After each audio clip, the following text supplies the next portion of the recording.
Sir வணக்கம். தற்போது கிண்டியில் இருக்கக்கூடிய அரசு மருத்துவமனை மருத்துவர் பாலாஜி மீது இந்த கத்திக்குத்து தாக்குதல் ஆனது நடந்திருக்கிறது.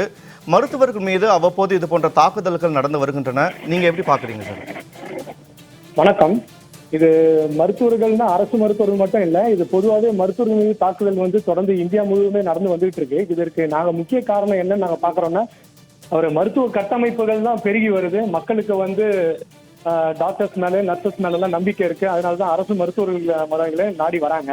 வரும்போது பாத்தீங்கன்னா நாளுக்கு நாள் அந்த புறநோயாளிகள் பிரிவாகவும் சரி, இல்ல சர்ஜரியாகவும் சரி, இல்ல எந்த பெறப்பட்ட ஒரு தீவிர சிகிச்சையா இருந்தாலும் சரி, மக்களுக்கு சிறந்த முறையில ட்ரீட்மெண்ட் கொடுக்கறதுனால மக்கள் நாளுக்கு நாள் அரசு மருத்துவமனைகளை தேடி வராங்க.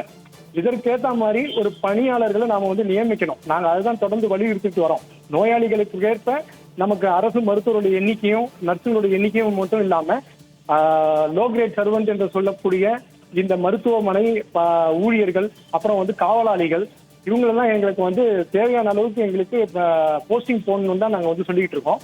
இப்ப நடந்த இன்சிடென்ட் ஒரு துயரமானது, அபாயகரமானது. இதை நாங்க வன்மையா கண்டிக்கிறோம். இந்த நேரத்துல அரசு எங்களுக்கு முழு பாதுகாப்பு கொடுக்கணும்ன்றதை நாங்க தொடர்ந்து கேட்டுக்கிட்டு இருந்தாலும், இந்த ஒரு நிகழ்ச்சி மூலமா அரசு கண் விழித்துக் கொள்ள வேண்டும்.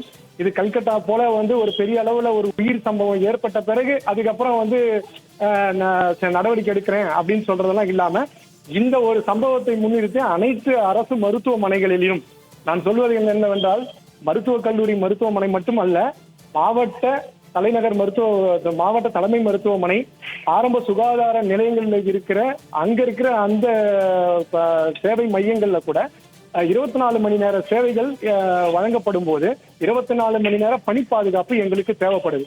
எங்களுக்கு அச்சம் இல்லாம நாங்க வேலை பார்த்தாதான் நாங்க நோயாளிகளை நாங்க நல்லா கவனிக்க முடியும். இப்ப நடந்த ஒரு நிகழ்வு என்பது இது ஒட்டுமொத்த அரசு மருத்துவர்களுக்கும் மருத்துவ துறை நண்பர்களுக்குமே இது ஒரு பேர் அதிர்ச்சியா இருக்கு. இதை தமிழக அரசு உடனடியா எங்களுடைய கோரிக்கைகளை நிறைவேற்றி ஆகணும்.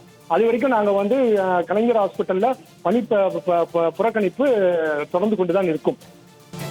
இணைப்பிலே உங்களுடைய கருத்துக்களை பகிர்ந்தமைக்கு நன்றி திரு ராமலிங்கம்.